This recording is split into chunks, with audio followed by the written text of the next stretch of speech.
Today, what I'm going to talk is paradoxes of Prophet Muhammad's teachings.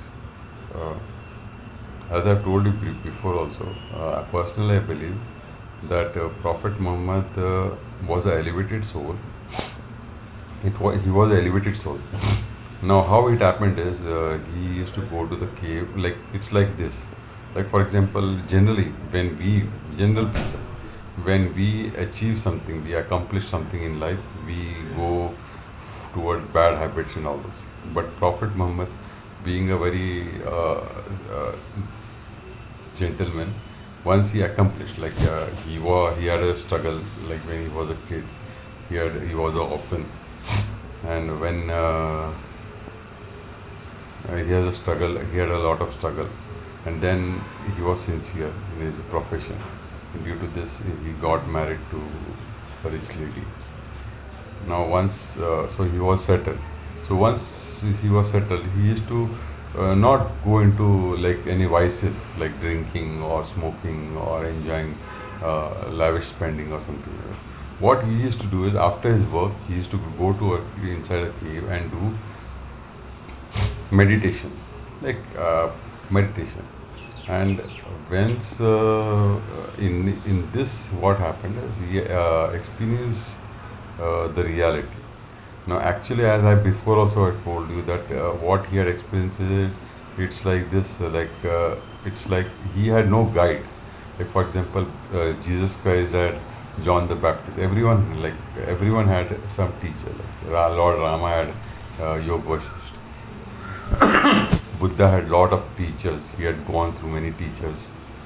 But this fellow, the Prophet Muhammad was a person who was into business of his wife, and he was a sincere guy who used to do dealings very straight, sincere. So once he accomplished something in life, what he felt is, I should go, like after the work, he used to go to the cave, he used to meditate, just like that only, relax. In that state, what happened? He accidentally stumbled upon the superconscious. We have conscious, subconscious, unconscious, and superconscious. He stumbled upon. Like Buddha was in search of the. It's like this, like a person who is in search of gold. Okay, and when he has some idea about, like, since he has he has associated with people who have given him description of gold or so whatever it is, and once he sees gold, he can identify this is gold. But Prophet Muhammad, he had not gone to any associations in search of what is reality. But he was not sure what he was experiencing. So, but what he was experiencing. Now, uh, it's like this: a person who does not know or has not heard about gold, and he sees gold. Okay, so he will evaluate based on his spiritual evaluation emotions. So now, Prophet Muhammad, it's like this, like a person who is, let's say, for example, a forest dweller. Now, this forest dweller does not know anything about mechanics, and he sees an aeroplane. Now, when he sees an aeroplane, he will think that it is a bird. But a person who has a little bit knowledge of mechanics, he will identify it as plane, not as bird. So this is what happened with Prophet Muhammad. So he experienced Advait, but he related it to monotheism. There was one more reason for what he related it to monotheism and not monoism or Advait, because what he was experiencing was Advait, but he associated it with monotheism or Ek Ishwarvad. Reason is, in his environment, like in his ecosystem, where he was born and brought up, there was Christianity and Judaism. Might be in the essence they are also monism, but at least what was obvious was that Judaism and Christianity was monotheistic. So since what he was experiencing is monoism, but since in the environment it's like this, like for example there are various colors in the environment, and let's say there is no color called white. White is not there. Now, since white is not there, and there are many colors, blue, black, green, violet, and gray also. So what I am seeing is, for the first time I am seeing white. I have not seen white, but what I have seen always is gray, black, blue, yellow, green, violet. So what will happen is, what I have seen for the first time, I'll associate it with something which is closest to what I have been watching. Like for example, he saw monism, that is white, but he associated with gray, which is monotheism, because that was one of the colors with various other colors. So he thought that white was, for the first time he was seeing it, that is monism. It was similar to mono. It is monotheism, that is gray, because that is what the color he has. So that is why he associated monism, what he was experiencing, with monotheism. Now coming to the point, there was many paradoxes in his teachings. That is what this video is all about. And his behavior, there were also many paradoxes, contradictory things were happening. Now reason is, you will say, many of the Quranic verses what I have read, as I told, I am not a master, but I have browsed through many of the Quranic verses on many contradictions of what he said and what he behaved. Contradictions. You have to understand that when he had first wife, uh, till then, if you see his life, when she was did not go to the abode of reality, that is abode of God or abode of reality. Before she was in this world, in this mundane life, and he was associated with her, he never went for a second or third or fourth or fifth or sixth marriage. But once she left, she he went for a series of 6 or 7 marriages. So that is a question. Like, why did he did not marry when she was alive? When that time he was younger. Then what? When he took decision to marry many females. I'm not saying it's wrong. It's like a spiritual thing from his point of view. But why these variations? When he, like for example, his wife first was there, and then first wife was there. He could have married then also, second wife, third wife. But once she left, he went for second, third, fourth, fifth, ninth. So these are the stories of and his teachings are also many paradoxes. Like sometimes he's saying he's praising people, and sometimes he's not praising. Now you will say, why is this? Is he fraud? No, no, he is not fraud. Reason is, when he was, it's like this. When you are in a, when take your example, when you are in a emotionally elevated state, and once you start falling down, okay, and once you are in an elevated state, your behavior, your way of seeing things, the words coming out of your mouth will be different. Now once you fall down, what will happen is, there will be difference in how you behave, how you talk, how what words you use.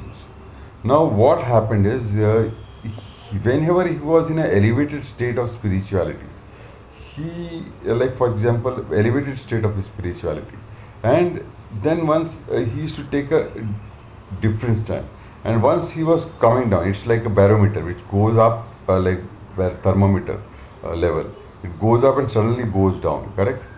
It like, I'll continue with that also. So once he was rising spiritually, he had a different way of seeing things. And once he was spiritually, like obviously he was falling down, correct? He was not always seeing Gabriel. Once he was spiritual emotion were rising up, he was behaving, watching, experiencing something different.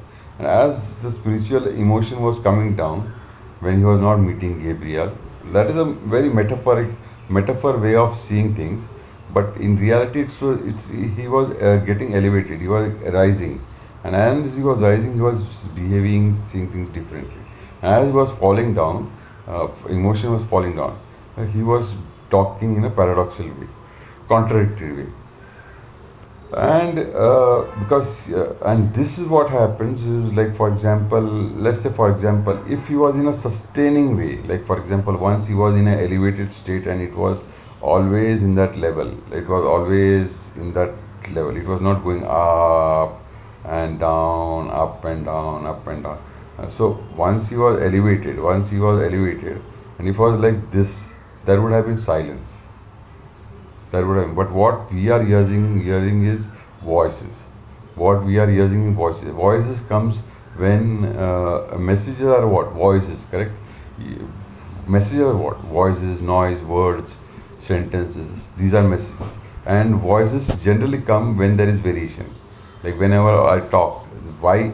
If it was sustaining, there would not have been voices. It would have been silence, pin drop silence, because there is no variations.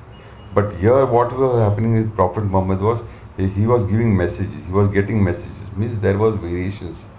There was variations. The barometer, thermometer level was going up and then suddenly coming down. So what was happening is there was no like this pin drop silence. So it was variations. So this variation was, that is why it is called messages. Correct. Message here means one message. Message means voice. It's not silence. Silence means it will be like this. When you are reached up or down, wherever, you will be in this level. But since voices are coming, words are coming, sentences are coming, it means there is variations. So when variations are there, so the emotional level is high and then suddenly it comes down, the paradox will start. This is what I want to talk. It's not like it's my personal way of seeing things. And I don't think so it's bad or something like that.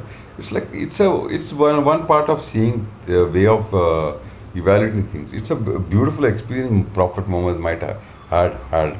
That is why Quran was delivered in that experience, and for like to nearly 1,700 800 years, it has been cap, it has been getting a lot of followers. So that is experience. But what I am saying is, this is the reason why he had paradoxes in his message, because it was a message. It was not a pin drop silence.